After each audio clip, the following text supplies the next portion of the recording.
ವೇದಿಕೆ ಮೇಲೆ ಉಪಸ್ಥಿತರಿರುವಂಥ ಪರಮ ಪೂಜ್ಯ ಶ್ರೀಗಳ ಪಾದಗಳಲ್ಲಿ ತಲೆಯಿಟ್ಟು ನಮಸ್ಕರಿಸಿ, ವೇದಿಕೆ ಮೇಲೆ ಇರುವಂಥ ಎಲ್ಲ ಹಿರಿಯರು ಜ್ಞಾನಿಗಳು ಅವರಿಗೆ ನಮಸ್ಕಾರ ಹೇಳ್ತಾ, ಸಭೆಯಲ್ಲಿರುವ ಎಲ್ಲರಿಗೂ ನಮಗೆ ನನ್ನ ಸಾಷ್ಟಾಂಗ ನಮಸ್ಕಾರಗಳು. ಮೈಸೂರಿಗೆ ಬರೋದಕ್ಕೆ ನನಗೆ ತುಂಬ ಆಕರ್ಷಣೆಗಳಿದ್ದಾವೀಗ. ಅದರಲ್ಲಿ ಒಂದು ಚೇತನ್ ರಾಮ್.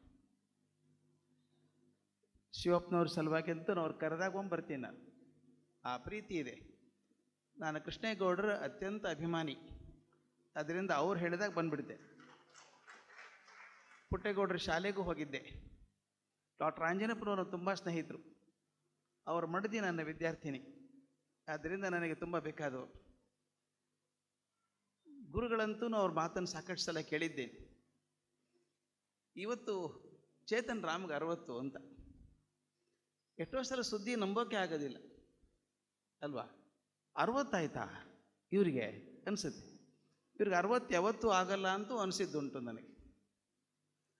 ಆದರೆ ಕೂಡ ನಾನು ಸ್ವಲ್ಪ ವಯಸ್ಸಿನಲ್ಲಿ ಹಿರಿಯವನಾದ್ದರಿಂದ ಜ್ಞಾನದಲ್ಲಿ ಮತ್ತು ಸಾಧನೆಯಲ್ಲಿ ಅಲ್ಲ. ಆದ್ದರಿಂದ ನಾನು ಹಿರಿಯನಾಗಿ ಅವ್ರು ಹೇಳ್ಬೋದು, I welcome you to the senior citizens club.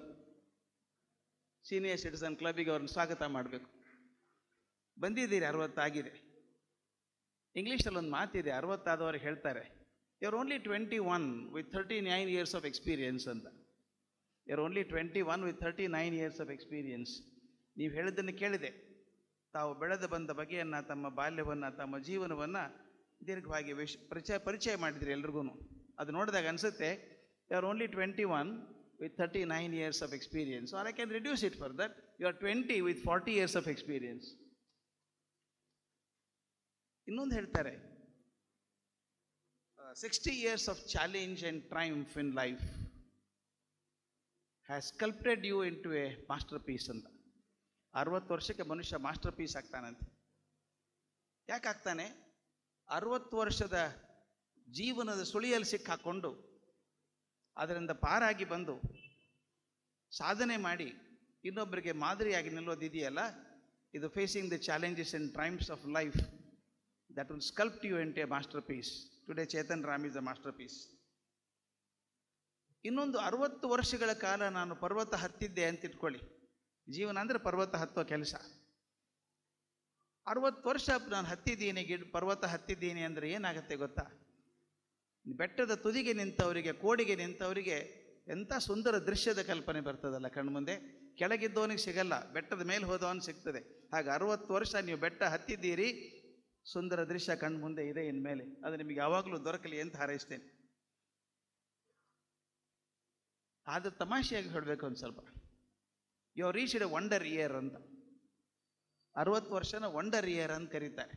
ಯಾಕೆಂದರೆ you wonder where your car keys are, you wonder where your spectacle is, you wonder where your mobile phone is, wonder which day of the year this is. 60 ವರ್ಷಕ್ಕೆ ಶುರು ಆಗ್ತದೆ. ಅರಳುಮರಳು ಅಂತಲ್ಲ, ಬೇಕದೊಂದು ಗತ್ತು ಬೇಕು. ಮಕ್ಕಳು ಓಡಿಕೊಡ್ಬೇಕಲ್ಲ, ಕನ್ನಡ ಕೈಲಿದೆ ಅಂತ ಹೇಳಿ 60 ವರ್ಷಕ್ಕೆ ಬರುತ್ತೆ. ಅದು ವಂಡರ್ ಇಯರ್ ಅಂತ. ಈಗ 60 ಆಯಿತು ಅಂತ ಅನ್ನೋದಾದರೆ 60 ಸಂವತ್ಸರಗಳನ್ನು ಕಂಡಿದ್ದೀರಿ ಅಂತಾಯ್ತು. ಒಂದು ಚಕ್ರ ನಮ್ಮಲ್ಲಿ 60 ವರ್ಷಗಳ ಒಂದು ಸಂವತ್ಸರ ಕಾಣಬೇಕು ಅಂತ. ಪ್ರಭವದಿಂದ ಶುರುವಾಗಿ ಅಕ್ಷಯದವರೆಗೂ 60 ವರ್ಷದ ಒಂದು ಚಕ್ರ ನಮ್ಮ ಭಾರತೀಯ ಪರಂಪರೆಯಲ್ಲಿರುವಂಥದ್ದು. ಭಗವಂತನಲ್ಲಿ ಬೇಡ್ಕೊಳ್ಳೋದು, ಪ್ರತಿಯೊಂದು ಸಂವತ್ಸರವನ್ನು ನೋಡಬೇಕಪ್ಪ ನಾನು ಅಂತ. ಆ ಸಂವತ್ಸರದ ಎಲ್ಲ ಋತುಗಳನ್ನು ಕಂಡಿದ್ದೀರಿ, 60 ಸಂವತ್ಸರಗಳನ್ನು ಕಂಡಿದ್ದೀರಿ. ನಾನು ತಮಾಷೆಯಾಗಿ ಹೇಳೋದುಂಟು, ಯಾವುದೋ ಒಂದು ರಸ್ತೆಗೆ ಹೋಗ್ತಿರ್ಬೇಕಾದ್ರೆ ಅಪರಿಚಿತವಾದ ರಸ್ತೆ ಇದ್ದರೆ ಎಲ್ಲಿ ತಿರುವು ಬರ್ತದೋ ಗೊತ್ತಿಲ್ಲಪ್ಪ, GPS ಇಲ್ಲ ಅಂತ ಇಟ್ಕೊಳ್ಳಿ. ಹೋಗ್ಬೇಕಾದ್ರೆ ಕೇಳ್ಕೊಂಡು ಹೋಗ್ಬೇಕು, ಹೇಗೆ ರೋಡ್ ಹೊಸದು, ಸರಿ ಇದೆಯಾ, ರೋಡ್ ಕೆಟ್ಟೋಗಿದೆಯಾ ಗೊತ್ತಿಲ್ಲ ಅಂತ. ಹೊಸದಾಗಿ ಹೋಗುವ ರಸ್ತೆಯ ಬಗ್ಗೆ ತುಂಬ ಚಿಂತೆ, ಆತಂಕ ಇರ್ತದೆ, ಮುಂದೆ ಹೇಗಿದೆ ಅಂತ ಹೇಳಿ. ಒಂದು ಸುತ್ತ ಪೂರ್ತಿ ಹೋಗಿ ಬಂದಿರೋದ್ರಿಂದ ಇನ್ನು ಮುಂದೆ ನಿಮಗೆ ಯಾವುದೂ ಹೊಸ ದಾರಿ ಅಂತ ಇಲ್ಲ, ಗೊತ್ತಿರೋ ದಾರಿನೇ ನಿಮ್ಗೆ ಬರುವಂಥದ್ದು. ಪಡೀರಿ 60 ವರ್ಷ ಬೇಕಾದಷ್ಟು. ಯಾಕಂದರೆ 60 ವರ್ಷ ಸುತ್ತ ಹಾಕಿ ಬಂದಿದ್ದೀರಲ್ಲ, ಪೂರ್ತಿ ಚಕ್ರವನ್ನು ಕಂಡಿದ್ದೀರಿ. ಇನ್ನು ಹಳೇದು ಹೊಸ ದಾರಿ ಅಂತ ಯಾವುದು ಉಳಿದಿಲ್ಲ, ಹೋಗಿ ಬಂದಿರೋದ್ರಿಂದ ಆತಂಕ ಇಲ್ಲ. ಇನ್ನು 60 ವರ್ಷ ಇನ್ನೊಂದು ಸಂವತ್ಸರ ಹೊಡಿಬೋದು ಗಾಡಿ. ನಾನು ವಿಜ್ಞಾನದ ವಿದ್ಯಾರ್ಥಿ ಆದ್ದರಿಂದ ಹೇಳಬೇಕು. 60 ವರ್ಷ ಅಂತ ಯಾಕೆ ಶಾಂತಿ ಮಾಡ್ತಾರೆ ಅಂತ, ಷಷ್ಠಬ್ದಿ ಶಾಂತಿ ಅಂತ ಕರಿತೀವಿ, ಷಷ್ಠಿ ಪೂರ್ತಿ ಶಾಂತಿ ಅಂತ ಕರಿತೀವಿ. ಯಾಕೆ ಮಾಡ್ತಾರೆ ಅಂದರೆ, ನಮ್ಮ ದೇಹದಲ್ಲಿ ಪ್ರತಿ ಕ್ಷಣ ಪ್ರತಿ ಸೆಕೆಂಡು ನಮ್ಮ ದೇಹದ ಜೀವಕೋಶಗಳು ಸಾಯ್ತಾವಂತೆ. ಹೊಸ ಸೆಲ್ ಹುಡ್ತಾವೆ, ಹಳೆ ಸೆಲ್ ಸಾಯ್ತಾವೆ. ಪ್ರತಿ ಕ್ಷಣ ಆಗುವಂಥ ಕೆಲಸ ಇದು, ತಪ್ಪೋದೇ ಇಲ್ಲ.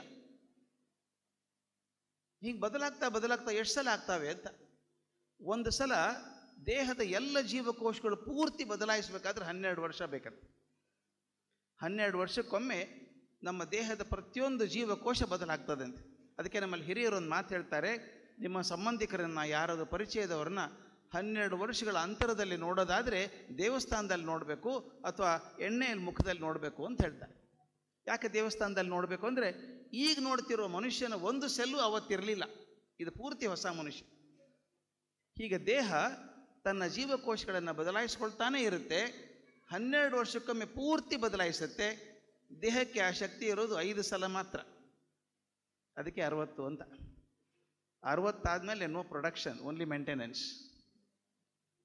ಯಾಕಂದರೆ 60 ವರ್ಷ ಆದಮೇಲೆ ನಮ್ಮ ಜೀವಕೋಶಗಳು ಮತ್ತೆ 12 ವರ್ಷಕ್ಕೊಮ್ಮೆ ಬದಲಾಯಿಸುತ್ತಾ ಹೋಗುತ್ತೆ. ಆದರೆ ಕೆಲವರು ವಿಚಿತ್ರ ಆಗತ್ತೆ ಅಂತ ಹೇಳ್ತಾರೆ. ಬಟ್ ಸಾಮಾನ್ಯವಾಗಿ ಮನುಷ್ಯರ ಬಗ್ಗೆ ಹೇಳೋದಾದರೆ 5 ಬಾರಿ ಮಾತ್ರ ದೇಹ ಆ ಥರ ತನ್ನ ಜೀವಕೋಶಗಳನ್ನು ಪೂರ್ತಿ ಬದಲಾಯಿಸ್ಕೊಳ್ತದೆ ಅಂತ. ಆದ್ದರಿಂದ 60 ಆಯಿತು ಅಂದರೆ ಹೇಳೋದು ಸ್ವಲ್ಪ ಹುಷಾರಾಗಿರಿ, ಮೆಟ್ಲಿಳಿಯುವಾಗ ಸ್ವಲ್ಪ ಗಮನ ಇರಲಿ. ನಾನು ಮಾಡ್ಕೊಂಡದ್ದು ಅದಕ್ಕೆ ಹೇಳ್ತಾ ಇದ್ದೀನಿ, ಗಮನ ಇರಬೇಕು. ಯಾಕಂದರೆ ನಿಮಗೊಂಚೂರು ಏನಾದರೂ ಆ ತೊಂದರೆ ಆದರೆ ಮನೆ ಮಂದಿಗೆಲ್ಲ ತೊಂದರೆ ಆಗುತ್ತೆ. ಅದಕ್ಕೆ ಹೇಳ್ತೀವಿ ಶಾಂತಿ ಶಾಂತಿ ಶಾಂತಿ, ಷಷ್ಠಬ್ದಿ ಶಾಂತಿ. ಅದು ಶಾಂತವಾಗಿರಿ, ಬಹಳ ಅಗ್ರೆಷನ್ ಬೇಡ. ನಿಮ್ಮ ಪ್ಲ್ಯಾನ್ ಆಫ್ ಆ್ಯಕ್ಷನ್ ನೋಡಿದೆ ನಾನು, ಗಾಬರಿ ಹುಡ್ಸೋಂಗಿದೆ ಅದು. 2 ಕೋಟಿ ಜನರಿಗೆ ಮುಟ್ಟಿಸ್ಬಿಡ್ತೀನಿ, 100 ಪುಸ್ತಕ ಬರಿತೇನೆ. ದಯವಿಟ್ಟು ಬರೀರಿ ಸ್ವಾಮಿ, ಅದರ ಸ್ವಲ್ಪ ನಿಧಾನಕ್ಕೆ ಮಾಡಿ. ನಾನು ಹೇಳ್ತೀನಿ ಯಾವಾಗಲೂ, make haste if you must, make haste if you must, but make it slowly ಅಂತ. ಮೇಕ್ ಇಟ್ ಸ್ಲೋಲಿ, ಬಹಳ ಅವಸರ ಬೇಡ. ಯಾಕಂದರೆ ಧಾವಂತದ ಬದುಕು ಬೇಡ, ಸಾಕು. ಧಾವಂತದ ಬದುಕು 50 ವರ್ಷ 60 ವರ್ಷ ಮಾಡಿದ್ದೇವೆ. ಇನ್ನು ಮುಂದೆ ನಮ್ಮ ಧಾವಂತದ ಬದುಕಬೇಕಾಗಿಲ್ಲ, ಚಿಂತನೆ ಬದುಕಬೇಕಾಗತ್ತೆ. ನಾವು ಮತ್ತೊಬ್ಬರ ಮೂಲಕನೇ ಬದುಕಬೇಕಾದದ್ದು. ಈಗ ನಾವು ಶಿಕ್ಷಕರಿಗೆ ಹೇಳ್ತಾ ಇರ್ತೀನಿ ಸಾಮಾನ್ಯವಾಗಿ, ಕೃಷ್ಣೇಗೌಡ ನನ್ನ ಮಾತನ್ನು ಒಪ್ತಾರೆ ಅನಿಸುತ್ತೆ. ಒಳ್ಳೆಯ ಮೇಷ್ಟ್ರು ಎಂದೂ ಸಾಯೋಲ್ಲ, ಅವನು ತನ್ನ ವಿದ್ಯಾರ್ಥಿಗಳ ಮೂಲಕ ಬದುಕ್ತಾನೆ ಅಂತ. ಹಾಗೆ ಒಳ್ಳೆ ಟ್ರೈನರ್ ಆಗಿ ನಿಮ್ಮ ಟ್ರೈನಿಯರ್ಸ್ ಏನಿದ್ದಾರೆ ಅವರ ಮೂಲಕ ನೀವು ಬದುಕಬೇಕು, ಅವ್ರನ್ನ ಬೆಳೆಸಬೇಕು. ಇನ್ನು 100 ಜನ ತಯಾರಾಗಲಿ ಅಂತ ಹೇಳೋದು. ಇನ್ನೊಂದು ಮಾತನ್ನು, ಕೊನೆ ಮಾತನ್ನು ಹೇಳಬೇಕು. ನಾನು ಜಾಸ್ತಿ ಮಾತಾಡೋಲ್ಲ, ಯಾಕಂದರೆ ಹೇಳಿದ್ದಾರೆ ಅವರು, ಜಾಸ್ತಿ ಮಾತಾಡಬೇಡಿ, ನಾ ಎಲ್ಲ ಮಾತಾಡಿದ್ದೀನಿ ಅಂತ.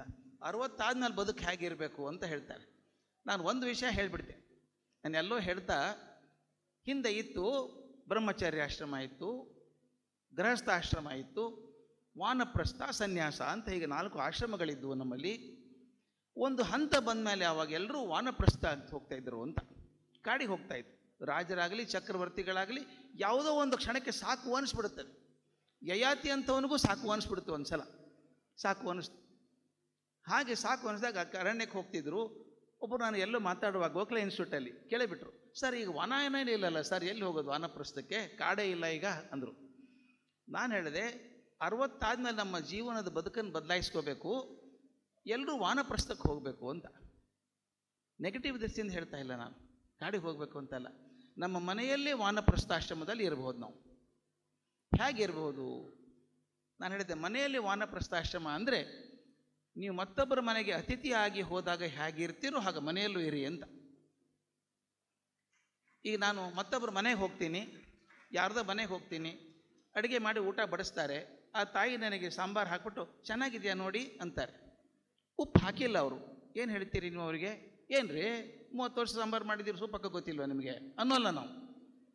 ತುಂಬ ಚೆನ್ನಾಗಿದೆ, ಫಸ್ಟ್ ಕ್ಲಾಸ್ ಆಗಿದೆ ಅಂತೀನಿ. ಅವ್ರು ಆ ಕಡೆ ಹೋದಾಗ ಸ್ವಲ್ಪ ಉಪ್ಪು ಹಾಕ್ಕೋತೀನಿ ನಾನು ಅಲ್ವಾ. ನಮ್ಮ ಪಕ್ಕದ ಮನೆಗೆ ಬೇರೆಯವ್ರ ಮನೆಗೆ ಹೋದಾಗ ಮನೆಯಲ್ಲಿ ಹೆಂಡತಿ ಮೇಲೆ ಕೂಗಾಡ್ತೀವಿ, ಏನು ಉಪ್ಪು ಹಾಕೋ ಗೊತ್ತಾಗಲ್ವಾ ಅಂತ ಕೂಗಾಡ್ತೀವಿ. ಇನ್ನೊಬ್ಬರು ಮನೆಗೆ ಹೋದಾಗ ಆ ಗಂಡ ಹೆಂಡತಿಗೇನು ಸ್ವಲ್ಪ ಅಸಮಾಧಾನ ಇದೆ. ನನಗೆ ಆಗಿತ್ತು, ನಾನು ಅಮೇರಿಕಕ್ಕೆ ಹೋದಾಗ ನನ್ನ ಸ್ಟೂಡೆಂಟ್ ಒಬ್ಬಳು ಮನೆಗೆ ಎಳ್ಕೊಂಡು ಹೋದ್ಲು ಬಾ ಅಂತ. ಆಕೆ ಯೂನಿವರ್ಸಿಟಿ ಪ್ರೊಫೆಸರ್ ಆಗಿದ್ದಾಳೆ. ನಾನು ಹಾಲಲ್ಲಿ ಕೂತೇ ಇದ್ದೀನಿ. ಗಂಡ ಬಂದ ಆಫೀಸಿಂದ, ತಮ್ಮ ಕೋಣೆಗೆ ಹೋದರು ಪಿಸ ಪಿಸ ಪಿಸ ಅಂತ ಏನೋ ಮಾತು ಕೇಳಿಸ್ತಾ ಇತ್ತು. ಆಮೇಲೆ ಬಾಗಿಲು ಹಾಕ್ಕೊಂಡ್ರು ಅವರಿಬ್ಬರು. ಬಾಗಿಲು ಹಾಕ್ಕೊಂಡ್ರು ಧ್ವನಿ ಕೇಳಿಸ್ತಾ ಇತ್ತು ಹೊರಗಡೆ. ಏನೋ ಸ್ವಲ್ಪ ಉಗ್ರ ರೂಪ ಆಗ್ತಾ ಇದೆ ಅಂತ ಅನ್ನಿಸ್ತು. ನಾನು ಕಾರ್ಬಾರ್ ಮಾಡಬಾರ್ದು ಆ್ಯಕ್ಚುಲಿ, ಬಾಗಿಲು ತಟ್ಟಿದೆ. ಆಕೆ ಸಾರಿ ಸರ್, ಏನು ನಮ್ಮ ಯಜಮಾನ್ರು ಹಿಂಗೆ ಯಾವಾಗಲೂ ಅಂದ್ಲು. ಏನಾಯಿತು ಅಂತ. ಆಕೆಗೆ ಏನೋ ಒಂದು ತಲೆಗೆ ಬಂದುಬಿಟ್ಟಿದೆ.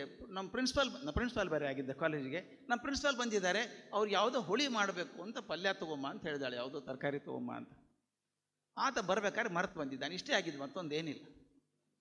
ನಮ್ಮ ಪ್ರಿನ್ಸಿಪಾಲ್ ಬಂದಿದ್ದಾರೆ, ನಾವು ಹುಳಿ ಮಾಡಿ ಹಾಕ್ಬೇಕಂತ ತಂದಿರ್ತವ್ರದ್ದು ಮಟ್ಟ ಬೆಳಗ್ಗೆ ಹೇಳಿದ್ದೀನಿ, 3 ಸಲ ರಿಮೈಂಡ್ ಮಾಡಿದ್ದೀನಿ, ಮೆಸೇಜ್ ಕಳಿಸಿದ್ದೀನಿ, ನನಗೆ ಗೊತ್ತಾಗಲಿಲ್ಲ, ನೀ ತರಬಾರ್ದ ಅಂತ ಅವನು ಜಗಳ. ನಾನು ಹೋದೆ, ನೋಡಮ್ಮ ನಾನು ಇಷ್ಟು ದೂರ 10,000 ಕಿಲೋಮೀಟರ್ ದಾಟಿ ಬಂದದ್ದು ಹುಳಿ ತಿನ್ನೋಕ್ಕಲ್ಲ, ನಿಮ್ಮಿಬ್ಬರನ್ನೂ ಭೇಟಿಯಾಗಿ ಹೋಗಬೇಕು ಅಂತ ಬಂದದ್ದು. ಹುಳಿ ಬೇಡ ನನಗೆ. ಯಾಕೆ ಹೇಳ್ತೀನಿ ಅಂದರೆ, ಮತ್ತೊಬ್ಬರ ಮನೇಲಿ ಜಗಳಾಡ್ತಿದ್ದಾರೆ, ನಾವು ಮೂಗು ತೋರಿಸಲ್ಲ. ನಮ್ಮ ಮನೇಲಿ ಏನದು ಸಪ್ಪಳ ಅಂತ ಕೇಳ್ತೀವಿ. ಹಾಗೆ ಮಾಡದೇನೆ ನಾವು ಮತ್ತೊಬ್ಬರ ಮನೆಯಲ್ಲಿದ್ದರೆ ಅತಿಥಿಗಳಾಗಿ ಹಾಗೆ ಬದುಕ್ಬೋದು, ಹಾಗೆ ಮನೆಯಲ್ಲೂ ಬದುಕಿದರೆ ಆದರ್ಶ ವೃದ್ಧರಾಗ್ತೀವಿ. ನಾವು ಆದರ್ಶ ವೃದ್ಧರಾಗ್ತೀವಿ, ಮತ್ತೊಬ್ಬರು ತೊಂದರೆ ಕೊಡಲ್ಲ. ಯಾಕೆಂದರೆ ಜೀವನ ಎಷ್ಟು ಅದ್ಭುತವಾಗಿದೆ ಇದು. ಮತ್ತು ಯಯಾತಿದೆ ನನಗೆ ಬರ್ತಾ ಇದೆ ಯಾಕೋ ತುಂಬ. ನಮ್ಮ VM ಇನಾಮದಾರ್ ಟ್ರಾನ್ಸ್ಲೇಷನ್ ಮಾಡಿದಂಥ ಪುಸ್ತಕ, ಅದ್ಭುತ ಪುಸ್ತಕ. ನಹುಷ ಇಂದ್ರನ ಗೆದ್ದವನು, ತನ್ನ ಶಕ್ತಿಯಿಂದ ಇಂದ್ರನ ಗೆದ್ದಂಥವನು. ಇಂದ್ರ ಜಯಪತ್ರ ಬರ್ಕೊಟ್ಟಿದ್ದಾನೆ ಆಗಿನ ಕಾಲಕ್ಕೆ, ನಾನು ಸೋತಿದ್ದೇನೆ ನಹುಷನಿಗೆ ಅಂತ. ಭೂಮಿಯ ರಾಜ ಸ್ವರ್ಗದ ದೇವತೆ ಬರ್ಕೊಡ್ತಾನೆ, ನಾನು ಸೋತಿದ್ದೇನೆ ಇವನಿಗೆ ಅಂತ ಬರ್ಕೊಡ್ತಾನೆ. ವಯಸ್ಸಾಗಿದೆ ನಹುಷನಿಗೆ. ಯಯಾತಿಯನ್ನು ಕರೀತಾನೆ, ಬಾರೋ ಇಲ್ಲಿ, ಅಲ್ಲಿ ಗೂಡಲ್ಲಿ ಆ ಜಯಪತ್ರ ಇದೆ ತಂದುಕೊಡು ಅಂತ ಕೇಳ್ತಾನೆ. ತರ್ತಾನೆ ಜಯಪತ್ರ. ನೀನೇ ಓದೋ, ನನಗೆ ಓದೋಕ್ಕಾಗ್ತಾ ಇಲ್ಲ ಅಂತಾನೆ. ಯಯಾತಿ ಓದಿದಾಗ ನಹುಷ ಹೇಳ್ತಾನೆ, ನೋಡು ಈ ವಯಸ್ಸು ಅನ್ನೋದು ಹೇಗೆ ಹಿಂಬಾಗಿಲಿನಿಂದ ಬರ್ತದೆ ಅಂತ. ಇಂದ್ರನ ಸೋಲಿಸಿದ ಭುಜಗಳಿವು, ಪರಾಕ್ರಮಶಾಲಿ ಭುಜಗಳು. ಆದರೆ ಇವತ್ತೊಂದು ಬರ್ಕೊಟ್ಟು ಜಯಪತ್ರ ಓದೋಕ್ಕಾಗಲ್ಲ ನನಗೆ. ಹಂಗಾಗ್ಬಿಡ್ತು. ಗೊತ್ತಿಲ್ಲದ ಹೇಗೆ ಕಾಲ ನಮ್ಮನ್ನು ಬದಿಗೆ ಸರಿಸುತ್ತೆ ಅಂತ. ನಮ್ಮ ಜೀವನ ನೋಡ್ಕೊಳ್ಳೋಣ ಎಷ್ಟು ಚೆನ್ನಾಗಿತ್ತು ಅಂತ. ನಾನು ಪುಟ್ಟ ಮಗು ಆಗಿದ್ದ ಅಪ್ಪನ ಕೈ ಹಿಡ್ಕೊಂಡು ನಡೀತಾ ಇದ್ದೆ. ಅಪ್ಪ ಹೇಳ್ದಲ್ಲಿ ಹೋಗ್ತಿದ್ದೆ. ಅಪ್ಪ ಸೆಂಟ್ರ್ನ ಮನೆಯಲ್ಲಿ ಅವಾಗ ಪೇಪರ್ ಮೊದಲು ಅವರೇ ಓದಬೇಕು, ಅವ್ರು ಹೇಳ್ದಂಗೆ ನಡೀತಿತ್ತು. ಗೊತ್ತಿಲ್ಲದ ಹಾಗೆ ನಮ್ಮ ತಂದೆ ರಿಟೈರ್ ಆದರೂ ನಾನು ಮಧ್ಯಕ್ಕೆ ಬಂದೆ. ಮಕ್ಕಳು, ನೀನು ಮೊದಲು ಓದಿ ಹೋಗ್ಬಿಡಪ್ಪ, ಪೇಪರು ಆಫೀಸ್ಗೆ ಹೋಗ್ಬೇಕಲ್ಲ ನೀನು. ಗೊತ್ತಿಲ್ಲದ ಹಾಗೆ ಮಧ್ಯೆ ಬಂದೆ. ಈಗ ಗೊತ್ತಿಲ್ಲದ ಹಾಗೆ ನಾನು ಬದಿಗೆ ಹೋಗಿದ್ದೇನೆ. ನನ್ನ ಮಕ್ಕಳು ಬರ್ತಾರೆ ಮುಖ್ಯವಾಗಿ. ಬೇಜಾರಿಲ್ಲ ಅದ್ರ ಬಗ್ಗೆ. ಒಂದು ಮಾತು ಹೇಳ್ತೀನಿ, ರಾಮಾಯಣದ ನಾಟಕದಲ್ಲಿ ನಾನೇ ರಾಮ ಆಗಿದ್ದರೂ ಕೂಡ ನನ್ನ ಡೈಲಾಗ್ ಮುಗಿದ್ಮೇಲೆ ಸೈಡಿಗೆ ಹೋಗ್ಬೇಕು. ನಾನೇ ರಾಮ ಅಂತ ಕೂತು ನಾಟಕ ಹಾಳಾಗೋಗುತ್ತೆ. ಎಷ್ಟು ಚಂದ ಬದುಕು ನಮಗೆ ಗೊತ್ತಿಲ್ಲದ ಹಾಗೆ. ದಯವಿಟ್ಟು ನಿಮ್ಮನ್ನೇ ನೋಡ್ಕೊಳ್ಳಿ. ನಮ್ಗೆ ವಯಸ್ಸಾಯಿತು ಒಂದು ಗೊತ್ತೇ ಆಗಲ್ಲ ನಮಗೆ. ಕರೆಕ್ಟಾಗಿ ಹೇಳಿದ್ರು ಚೇತನ್ ರಾಮ್, ನನ್ನ ದೇಹ ಮಾಡಬೇಕು ಅನ್ನತ್ತೆ, ಮನಸ್ಸು ಮಾಡು ಅನ್ನತ್ತೆ, ದೇಹ ಸ್ವಲ್ಪ ತಕರಾರು ಮಾಡುತ್ತೆ ಅಂತ. ಇದು ದೇಹಕ್ಕೂ ಮನಸ್ಸಿಗೆ ಬರುವಂಥ ತಾಕಲಾಟ 60 ಆದಮೇಲೆ ಬರುತ್ತೆ. ಒಬ್ಬರು ಭಾಳ ದೊಡ್ಡವ್ರು ಹೇಳಿದ್ದರು ನನಗೆ, ನಮ್ಮ ರಂಗನಾಥಾನಂದಜಿ ಮಹಾರಾಜ್ ಹೇಳೋರು, ನಿಮಗೆ 60 ಆದಾಗ ವಯಸ್ಸೇ ಗೊತ್ತಾಗಲ್ಲಪ್ಪ, ಆರಾಮಾಗಿರ್ತೀರಿ. 70 ಆದಮೇಲೆ ಪ್ರತಿಯೊಂದು ವರ್ಷಕ್ಕೆ 1 ವರ್ಷ ಆ್ಯಡ್ ಮಾಡ್ತಾ ಹೋಗಿ ಅಂತ. 70 ಆದಮೇಲೆ ಪ್ರತಿಯೊಂದು ವರ್ಷಕ್ಕೆ 1 ವರ್ಷ ಆ್ಯಡ್ ಮಾಡಬೇಕು. 71 ಆದರೆ 72 ಆದಂಗೆ ಅನಿಸುತ್ತೆ, 72 ಆದರೆ 73 ಆದಂಗೆ ಅನಿಸುತ್ತೆ. ಹೀಗೆ 80 ಆದಮೇಲೆ ಪ್ರತಿ ವರ್ಷಕ್ಕೆ 5-5 ವರ್ಷ ಆ್ಯಡ್ ಮಾಡ್ತಾ ಹೋಗಿ ಅಂತ. ಆ ರೀತಿ ದೇಹ ಬದಲಾಗ್ತಾ ಹೋಗುತ್ತೆ ಅಂತ. ದೇಹ ಬದಲಾಗೋದಾಗಲಿ, ಅದಕ್ಕೇನು ತೊಂದರೆ ಇದೆ ಅಂತೆ. ಆದರೆ ಮನಸ್ಸು ಮಾತ್ರ ಗಟ್ಟಿಯಾಗಿರಬೇಕು, ಕಾಪಾಡ್ಕೋಬೇಕು ಮನಸ್ಸನ್ನು. ಯಾಕಂದರೆ ನಾನು ನೋಡಿದಂಥ ದೊಡ್ಡವರು ಯಾರ್ಯಾರನ್ನು ಕಂಡಿದ್ನೋ, ದೇಹದಿಂದ ಅಶಕ್ತರಾದರೂ ಬುದ್ಧಿಯಿಂದ ಅಸಾಮಾನ್ಯರಾಗಿದ್ದಂಥವ್ರು. ಸ್ವಾಮಿ ರಂಗನಾಥಾನಂದಜಿ ಮಹಾರಾಜ್ ಭಾರತದ ನಮ್ಮ ರಾಮಕೃಷ್ಣ ಮಿಷನ್ ಅಧ್ಯಕ್ಷರಾಗಿದ್ದಂಥವ್ರು. At the age of 93, 92 or 93 ಅಧ್ಯಕ್ಷರಾಗಿದ್ದಾಗ ಶಾರ್ಪ್ ಇಂಟೆಲೆಕ್ಟ್. ನೆನೆಸೋರು, I think I met you in 1972. ನನ್ನಂಥವ್ರು ಕೋಟಿ ಜನ ಭೇಟಿಯಾಗಿರ್ಬೇಕು ಅವರಿಗೆ. ನೆನಪು ಅಂದರೆ ನಾನು ಹೇಳೋದು, ದೇಹ ನನ್ನ ಬೇಕು ಅಂದ್ರೆ ನನ್ನ ಮಾತು ಕೇಳಲ್ಲ ಇನ್ಮೇಲೆ ಅದು. ಆದರೆ ಮನಸ್ಸು ಮಾತ್ರ ನಾನು ಸರಿಯಾಗಿ ಇಟ್ಕೊಂಡಾಗ ಎಂತೆಂಥ ದೊಡ್ಡ ಸಾಧನೆಗಳನ್ನು ಮಾಡಬಹುದು. ಹಾಗಾಗಲಿ ತಮ್ಮ ಬದುಕು ಚೆಂದ ಆಗಲಿ, ಮತ್ತೊಬ್ಬರಿಗೆ ಮಾರ್ಗದರ್ಶಿ ಆಗುವಂಥ ಜೀವನ ಆಗಲಿ ಅಂತ ಹೇಳ್ತಾ, ನಾನು ಶತಮಾನಂ ಭವತಿ ಅಂತ ಹೇಳೋಲ್ಲ. ನಮ್ಮ ಭಾರತೀಯದಲ್ಲಿ ಪ್ರಜ್ಞೆ ಇದೆ ಶತಮಾನಂ ಭವತಿ ಅಂತ.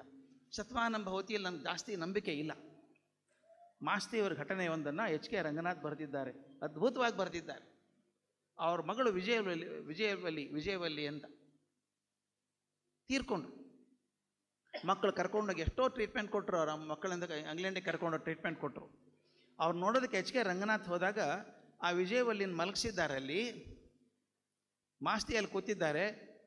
ರಂಗನಾಥನ ಸೈಡಿಗೆ ಕರ್ಕೊಂಡು ಹೋಗಿ, ನೋಡಪ್ಪ ರಂಗನಾಥ, ನಾವು ಸಣ್ಣವರಿದ್ದಾಗ ತೊದಲು ಮಾತಾಡ್ತೀವಿ, ಏನೇನು ಆಟಗಳನ್ನು ಆಡ್ತೀವಿ ಮಕ್ಕಳಾಗಿ, ಹಿರಿಯರಾದವ್ರು ಬರ್ತಾರೆ, ತಲೆ ಮೇಲೆ ಕೈ ಆಡಿಸ್ತಾರೆ, ಗಲ್ಲ ಸವರ್ತಾರೆ, 100 ವರ್ಷ ಬಾಳು ಕಂದ, 100 ವರ್ಷ ಬಾಳು ಕಂದ ಅಂತ ಹೇಳ್ತಾರೆ. ನನಗೂ ಹರಕೆ ತಟ್ಟಿಬಿಟ್ಟಿದೆ ಅನಿಸುತ್ತಪ್ಪ, ಆದರೆ ಯಾಕಿರ್ಬೇಕು ಹೇಳು ಅಂತ ಕೈ ಮಾಡಿ ತೋರಿಸ್ತಾರೆ. ಅಂದರೆ ವೃದ್ಧಾಪ್ಯ ಯಾವಾಗಲೂ ಚೆನ್ನಾಗೇ ಇರ್ತದೆ ಅಂತಲ್ಲ, ಆ ಚೆನ್ನಾಗಿರ್ತದೋ ಇರೋದಿಲ್ಲೋ ನಮ್ಮ ಕೈಯಲ್ಲಿಲ್ಲ. ಅದನ್ನು ತಾಳಿಕೊಳ್ಳುವಂಥ ಮನಸ್ಸು, ಅದನ್ನು ದಾಟಿ ಕೂಡ ಧನಾತ್ಮಕವಾಗಿರುವಂಥ ಮನಸ್ಸನ್ನು ನಾವು ಕಾಪಾಡ್ಕೋಬೇಕಾಗ್ತದೆ. ಅಂಥವ್ರನ್ನ ಕಂಡಿದ್ದೇನೆ ನಾನು. DVG ಒಬ್ಬರು ಸಾಕು. ಆ ವಯಸ್ಸಾದರೂ ಕೂಡ ಅವ್ರನ್ನ ಮಾತಾಡುವಂಥ ರೀತಿ, ಆ ಚಂದ ನೋಡ್ಕೊಂಡಾಗ ಆಶ್ಚರ್ಯ ಅನಿಸುತ್ತೆ. ಬದುಕಿದ್ರೆ ಹಾಗೆ ಬದುಕಬೇಕಪ್ಪ ಅಂತ ಅನಿಸುತ್ತೆ. ನಾನು ಚೀನಾ ದೇಶದಲ್ಲಿದ್ದಾಗ ಒಂದು ಆಶಯ ಕೇಳಿದ್ದೆ. ಅಲ್ಲಿ ಅವ್ರು ಶತಮಾನಂ ಭವತಿ ಅನ್ನೋಕೆ ಬರಲ್ಲ, ಅವರಿಗೆ ಶತಮಾನ ಅನ್ನೋದು ಇಲ್ಲ. ಅವ್ರು ಬಿ ಯು ಲಿವ್ 100 years ಅನ್ನೋಲ್ಲ. ಆ ಚೈನಾ ದೇಶದ ಮಾತನ್ನು ಒಬ್ಬನ ಕಡೆ ತಿಳ್ಕೊಂಡು ಅರ್ಥ ಮಾಡ್ಕೊಂಡಿದ್ದೆ. ಅದನ್ನು ನಿಮಗೆ ಹೇಳಿಬಿಟ್ಟು ಮಾತು ಮುಗಿಸ್ತೇನೆ. ಅವ್ರು 100 ವರ್ಷ ಬದುಕಿ ಅಂತ ಅನ್ನಲ್ಲ. May you live just as long as you have good health. May you live just as long as you have good health. May you have good health as long as you have mental peace. Let there be mental peace at all times. ಎಂತ ಅದ್ಭುತ ಮಾತಲ್ವಾ ಅದು. May you live just as long as you good. ಆರೋಗ್ಯ ಚೆನ್ನಾಗಿರುವವರೆಗೂ ಬದುಕಿ. ಆರೋಗ್ಯ ಚೆನ್ನಾಗಿಲ್ಲದೆ ಒದ್ದಾಡ್ತಾ ಇದ್ದರೆ ಏನು ಬದುಕು ಅನಿಸ್ಬಿಡುತ್ತೆ ಅಲ್ಲ. ಆರೋಗ್ಯ ಚೆನ್ನಾಗಿರುವವರೆಗೂ ಬದುಕಿ. ನಿಮ್ಮ ಮನಃಶಾಂತಿ ಇರೋ ತನಕನೂ ಆರೋಗ್ಯ ಚೆನ್ನಾಗಿರಲಿ. ಕೆಲವರು ದೇಹ ತುಂಬ ಚೆನ್ನಾಗಿದೆ, ಬುದ್ಧಿ ಇಲ್ಲ, ಓಡಾಡ್ತಾ ಇದ್ದಾರೆ ರಸ್ತೆಯಲ್ಲಿ, ಏನು ಮಾಡೋದು ತೊಗೊಂಡದನ್ನ? ದೇಹ ಗಟ್ಟಿ ಇದೆ, ಬುದ್ಧಿ ಇಲ್ಲ, ಮನಸ್ಸಿಲ್ಲ. ಅದಕ್ಕೆ ಹೇಳ್ತಾರೆ, may you live just as long as you have good health. May you have good health as long as you have mental peace. Let there be mental peace at all times. May God bless you. ನಮಸ್ಕಾರ.